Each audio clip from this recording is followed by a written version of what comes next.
18세기의 영국은 산업혁명이 시작되던 시기였습니다.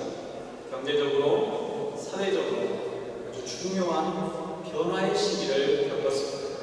도시로 몰려든 사람들은 대부분 하층민을 구성했고 극심한 가난에 시달렸습니다. 대다수의 사람들이 불안정한 생활에 절망감과 좌절감에 빠진 사람들이었습니다. 그들은 술과 폭력, 매춘이나 도박을 통해서 그들이 현실로부터 벗어나고자 했습니다. 어둠이 깊어질수록 새벽이 가깝다라고 말했습니다. 이 어두운 시기에 세워진 위대한 하나님의 사역자 중에 한 명이 바로 요한 웨슬레입니다. 이 요한 웨슬레는 감리교를 창시한 사람이라고 알려져 있습니다. 웨슬레는 3대를 이어서 교구를 섬기는 목회자의 가정에서 태어났습니다. 그는 19명의 자녀 중에 15번째 아들로 태어났습니다. 그는 태어나면서 아주 훌륭한 재능을 가지고 태어났습니다. 옥스퍼드 대학을 졸업하고 23살에 링컨 대학교에서 교수로 재직하게 되었습니다.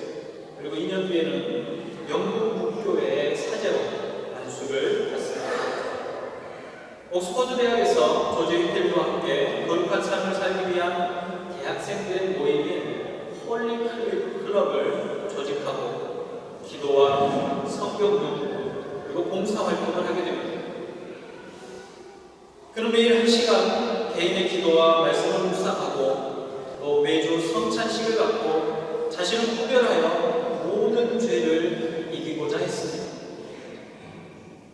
그는 일주일에 2번씩 금식을 하고 감옥을 방문하며 가난하고 병든 사람들을 도우려고 애썼습니다. 이 모든 일들을 행함으로써 그는 자신이 그리스도인이다 라고 생각했습니다. 그럼에도 이 요한 웨슬레는 자신이 아직 회심을 경험하지 못했었음을 늘 고민하고 고백했습니다. 그가 이후에 복음전도협회 초청으로 미국 조지아주로 선교사로 파송을 받습니다. 선교사로서의 파송 기간 동안 그는 굉장히 큰 좌절을 겪습니다. 그의 사역은 실패했다라고 표현할 정도였습니다. 2년 남짓의 사역을 한 동안 영어권의 사람들에게도 또 인디언 원주민에게도 환영을 받지 못하고 질병과 또 여러 가지 갈등으로 다시 돌아올 수밖에 없었습니다. 오고 가던 배 안에서 큰 풍랑을 만나면서 이 요한 웨슬레의 삶이 변화되는 경험을 하게 됩니다. 생사를 오고 가던 순간에 모두가 낙심하고 불안해할 때 어딘가 또 어디선가 찬송을 부르며 기도하는 우리를 발견하게 된 것입니다.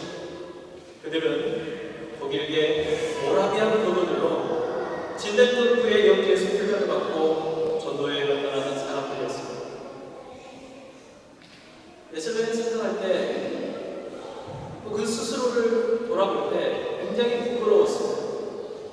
지금껏 그는 가장 거룩한 삶을 살아왔다라고 생각했던 사람 중에 한 사람이었습니다. 그런데 생명의 위협이 다가왔을 때 그 순간에 구원의 확신조차 자신에게 없었다는 것이 너무나도 부끄러웠습니다. 영국에 도착한 웨슬레는 독일의 헤르노트의 영지 모라비안 교도들을 방문하게 됩니다. 그리고 그곳에 진젠도르프와 깊은 대화를 나누고 그들의 삶을 바라보게 되었습니다. 그리고 얼마 있은 후에 그에게 회심의 사건이 일어나게 됩니다. 그날 아침에 펼쳐진 성경의 한 구절이 그의 눈과 마음을 사로잡았습니다. 그것이 오늘 우리의 본문의 말씀인 34절에 내가 하나님의 나라에 멀지 않도다 라는 말씀이었습니다. 이 요한 웨슬레와 오늘 우리가 살펴볼 예수님 앞에 선 서기관은 두 사람 모두가 비슷한 배경과 비슷한 고민을 안고 있었던 사람이었습니다. 두 사람 믿음과 신앙의 문제로 고민하던 사람이었습니다. 그리고 이 두 사람 모두 성직자였으며 높은 교육의 수준을 갖췄던 성경학자들이었습니다. 그리고 두 사람 모두 지금 그리스도와 만났고, 주님은 두 사람 모두에게 내가 하나님의 나라에 멀지 않도다라고 말씀하셨습니다. 요한일서와 예수님 앞에 선 서기관의 이야기를 통해서 오늘 여러분 모두에게 말씀하시는 주님의 은혜가 풍성하시기를 바랍니다. 오늘 이야기는 서기관의 질문으로부터 시작이 되어집니다. 예수님께서 사두개인들의 공격적인 질문에 대답을 잘하신 것을 보고 묻습니다. 모든 계명 중에 첫째가 무엇입니까? 이 서기관은 사두개인들이 예수님을 공격해서 웃음거리로 만들려고 하려는 것을 알고 그 자리에 왔던 사람입니다. 그런데 그때 사두개인들의 교리를 좋아하거나 즐거워하는 사람이 아닌 이 서기관은 사두개인들과 마찬가지로 예수라는 존재가 자신들의 종교적인 권위에 항상 도전하고 있다, 그래서 자신들을 위협하고 있다라고 생각해왔습니다. 그는 그곳에서 출애굽기 3장 6절의 말씀을 인용해서 사두개인들을 반박하는 그 부활에 관한 질문을 대답하는 예수님의 말씀을 듣고 예수님의 인품과 예수님의 훌륭한 지식과 지혜에 감동하게 되었던 것입니다. 서기관은 그런 훌륭한 랍비로 보이는 예수님에게 충동적으로 아마 질문을 한 것 같습니다. 그의 질문은 종교를 하나의 원리로 요약해서 설명해 보려는 서기관들의 마음에서 비롯된 것이었습니다. 예를 들면 이런 것입니다. 한 이방인이 힐레이라는 랍비에게 찾아옵니다. 그래서 질문을 합니다. 만약 내가 다리 한쪽으로 서 있을 동안에 율법 전체를 설명해 줄 수 있다면 나는 유대교로 개종하겠습니다. 랍비 힐레는 이렇게 대답했다고 합니다. 당신 스스로가 싫어하는 것을 당신 이웃에게 행하지 마십시오. 이것이 율법 전체이고 나머지는 그에 관한 구석입니다. 가서 그것을 실행하십시오 라고 했다고 합니다. 이처럼 서기관의 질문은 모세오경의 모든 율법 중에 어떤 율법이 순종해야 할 필요가 있으며 어떤 것이 적당히 무시해도 되는 것인지를 묻는 질문이 아니었습니다. 예수님께서는 서기관의 질문에 망설임 없이 대답하셨습니다. 이스라엘아 들으라. 주 곧 우리 하나님은 유일하신 주십니다. 이 말씀은 유대인이라면 모두가 너무도 익숙하고 잘 아는 말씀이었습니다. 이스라엘아 들으라 라는 뜻의 쉐마 이스라엘에서 나온 말입니다. 유대인 공동체 회당에서 예배를 드릴 때에 제일 먼저 인용하게 되는 말씀이 바로 신명기 6장 4절의 말씀입니다. 이 말씀은 모든 경건한 유대인이라면 매일 아침과 저녁으로 반복해서 외우는 말씀입니다. 또 이마와 손에 메고 있던 상자에 담긴 말씀도 또 문 앞에 매달아두던 상자에 넣었던 말씀이기도 합니다. 이것은 이스라엘의 신앙의 고백입니다.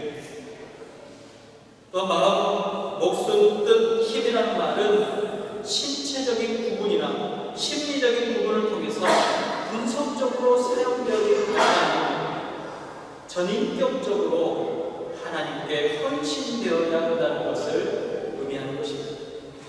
이러한 원리는 하나님의 백성에게 많은 것이 요구되어진다는 것을 말하는 것이 아닙니다. 하나님 백성에게 있는 모든 것을 요구하신다는 것입니다.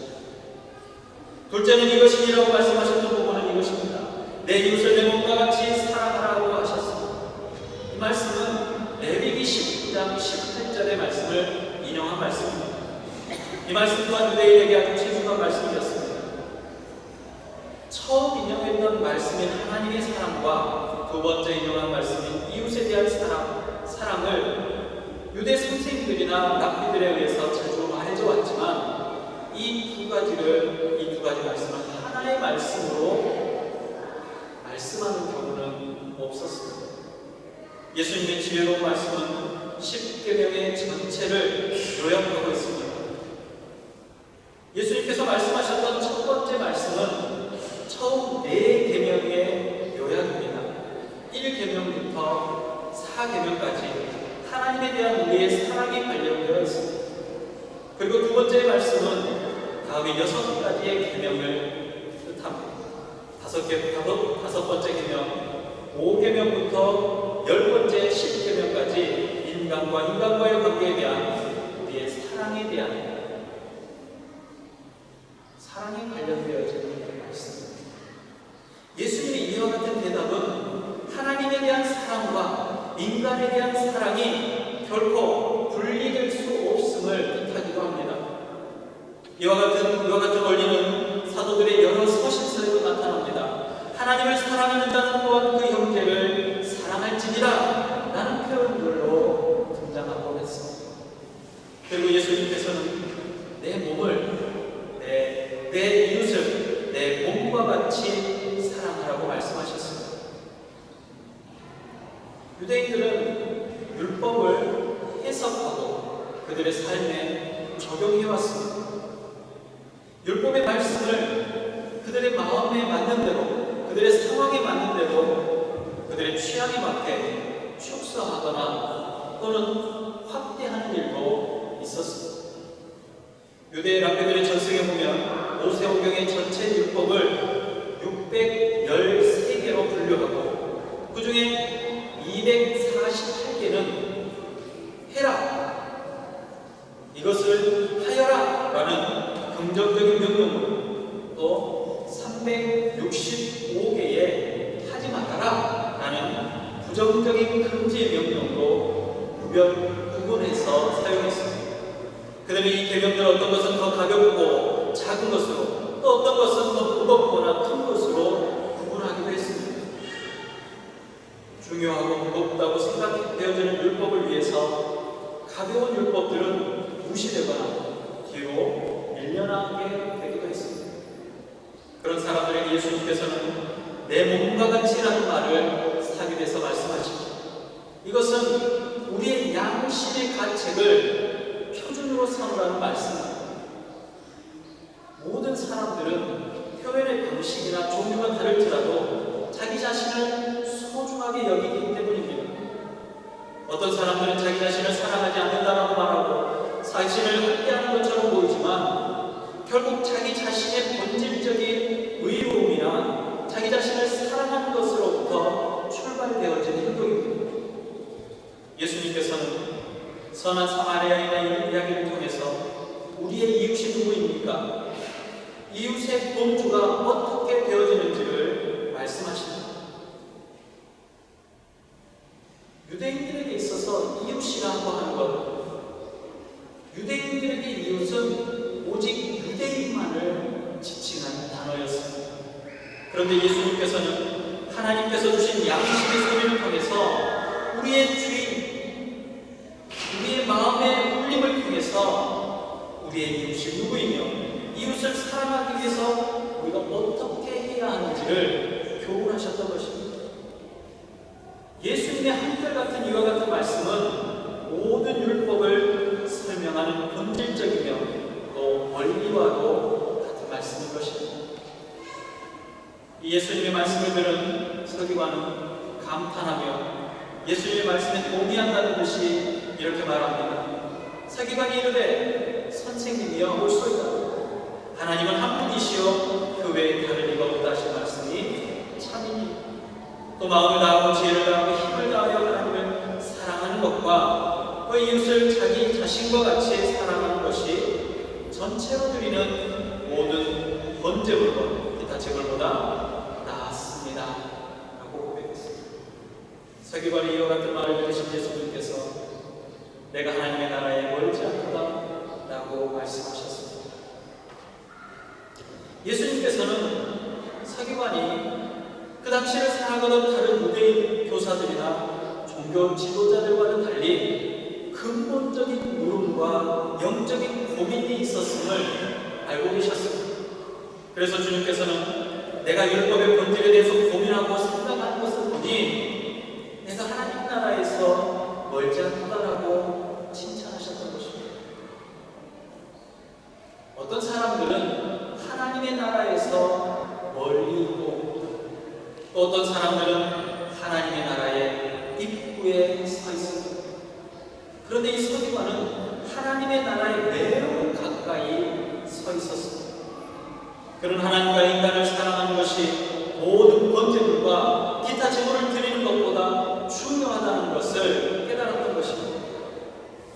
율법을 지키기 위해 지키려고 노력했던 모든 것들이 하나님을 사랑하는 것만큼 중요하지 않다는 고백입니다. 하나님을 사랑하는 사람은 이웃을 사랑하는 사람인 것입니다.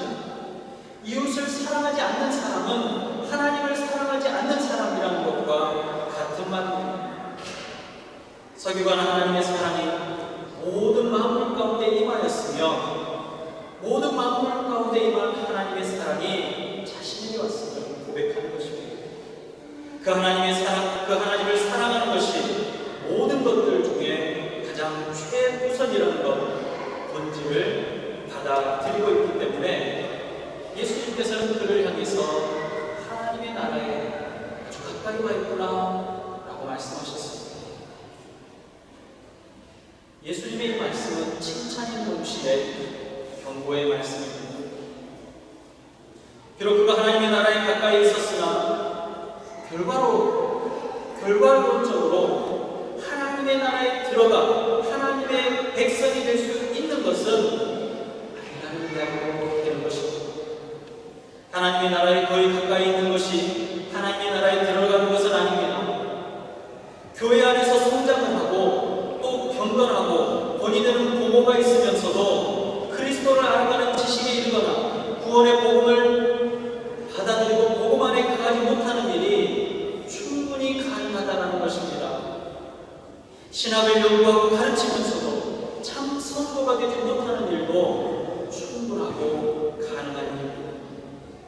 원어로 성경의 원어로 성경의 지식을 가지고 있으면서도 성경의 의미를 알고 많은 성경의 지식을 안다고 할지라도 거듭나지 못할 수도 있다는 이야기입니다.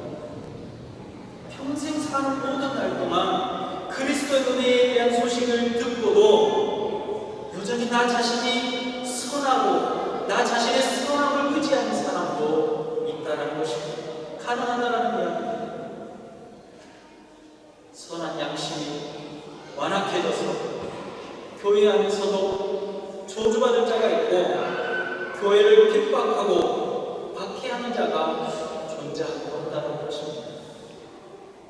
하나님의 나라에 아주 가까이 있는 것이 가능하지만 실은 양심의 가책을 느끼지도 않고 죽음에 이를 수도 있다는 이야기입니다. 이것은 정말 두렵고 무서운 이야기입니다.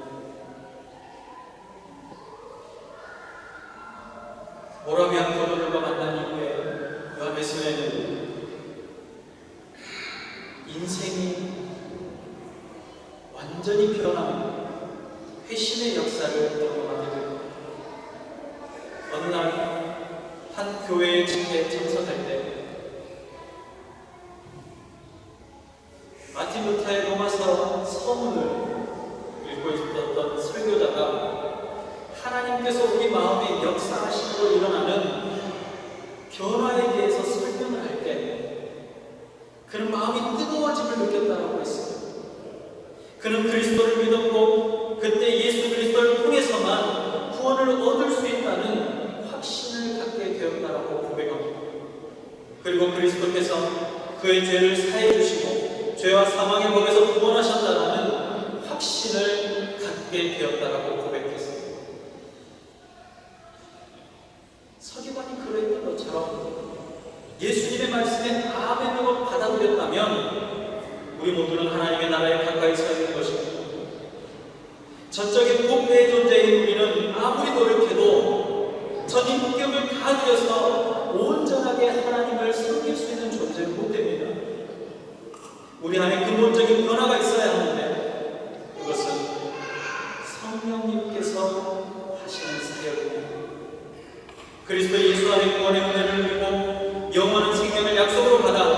하나님의 영광에 참여하도록 하나님께서는 저와 여러분들을 부르셨습니다.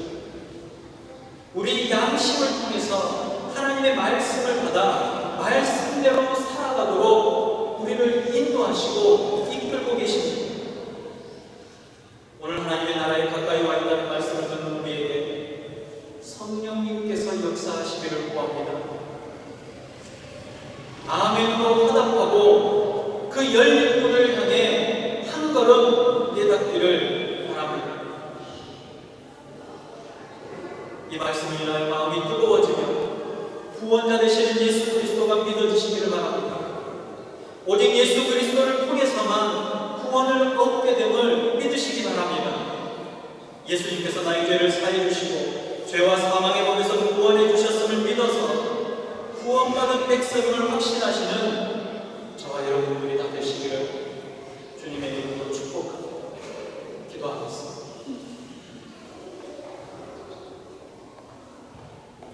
내가 하나님의 나라에 가까이 왔구나. 지금껏 잘 해왔구나. 이제 입을 열어 온 우주의 주인이신 하나님을 고백하며 예수 그리스도의 구원의 확신을 고백하려구나. 영원한 생명, 영생의 복을 너희에게 주리라. 성령 안에 충만함을 받으라 약속하신 주님, 이 시간 성령의 은혜가 우리 안에 있게 하여 주시옵소서. 이 시간 구원의 은혜가 우리 안에 있게 하여 주시옵소서. 아직 믿음의 열매요, 성령의 열매요, 하나님의 능력 가운데 거하지 못했다면 하나님의 나라의 입구에 다다른 주의 성도들을 그 마음을 움직여 하나님의 나라로 끌어당겨 주시옵소서. 예수 그리스도 안에만 참 생명임을 고백하며 영원한 하나님의 사랑을 즐거워하고 하나님을 사랑하는 자들이 되게 하여 주시옵시고, 나의 이웃이 누구인지를 살피며 선한 양심으로 주변을 돌아보는 지혜가 있게 하여 주시옵소서. 내 자신을 사랑해왔던 것과 같이 우리의 이웃을 사랑하는 마음이 우리에게 있게 하여 주시고, 온전한 하나님의 율법을 지켜 행하는 자들이 다 될 수 있도록 인도하여 주시옵소서. 우리의 힘과 능으로는, 우리의 그 어떤 지혜와 지식으로는 이룰 수 없는 일이오니 성령의 충만하심으로 도와주시옵소서. 이 시간 지금껏 구원의 은혜 아래 있지 못했던 이들이 있다면 아멘으로 구원 안에 예수 그리스도의 사랑 안에 거하게 하여 주시옵시고, 지금껏 그리스도의 구원 안에 있는 주의 백성들이라면 하나님을 사랑하는 자들이 되게 하여 주시옵시고, 이웃을 자신의 몸과 같이 사랑하는 자들이 될 수 있도록 허락하여 주시옵소서. 오늘도 우리와 동행하시며 성령으로 충만케 하시는 예수님의 이름으로